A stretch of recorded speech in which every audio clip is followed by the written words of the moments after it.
কাকে এগিয়ে রাখবো বললে এখন আর এটাকে ব্যালেন্স করার উপায় নেই, কারণ একজন পৃথিবীর বুকে নেই, আরেকজন স্টিল নাও।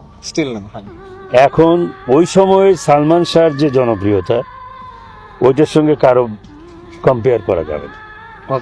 এখন আমাদের বাংলাদেশে ইন্ডাস্ট্রিতে একটাই ব্যক্তি, সেটা হলো শাকিব খান।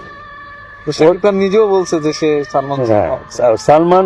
সালমানকে সে নিজেও সালমানের ভক্ত, নিজেও সালমানের ছবি দেখেছে, অনুপ্রাণিত হয়েছে।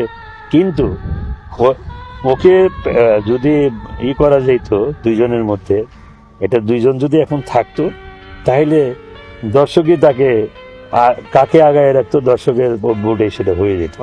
কিন্তু সালমান যখন চলে গেছে, তখন সে তুঙ্গে, সেইখানে যাওয়ার ক্ষমতা কারো নেই। আর এখন সে স্টিল নাও, সে স্টার। তবে একটি কথা আমি বলি, যে কোনো শিল্পী মৃত্যুর পরে এত বছর পর্যন্ত তার জায়গার থেকে নিচে না নেমে আরো আপার ক্লাসে গেছে, আরো উপরে গেছে। যে সকল দর্শকগুলো ওর জন্ম হয়নি, জন্মের পরে আইসা ছবি দেখছে, তারাও তার ভক্ত। আর আমাদের এখানে বহু স্টার আসছে গেছে বাইরে গেছে, কিন্তু এত বছর স্টিল নাও 29 বছর রানিং, এখনো সালমান শাহ তার জায়গাতেই আছে। তার জনপ্রিয়তা একই জায়গায় আছে, অতএব তার সঙ্গে কারো কম্পেয়ার করা যাবে না। এটা আমার ব্যক্তিগত মত।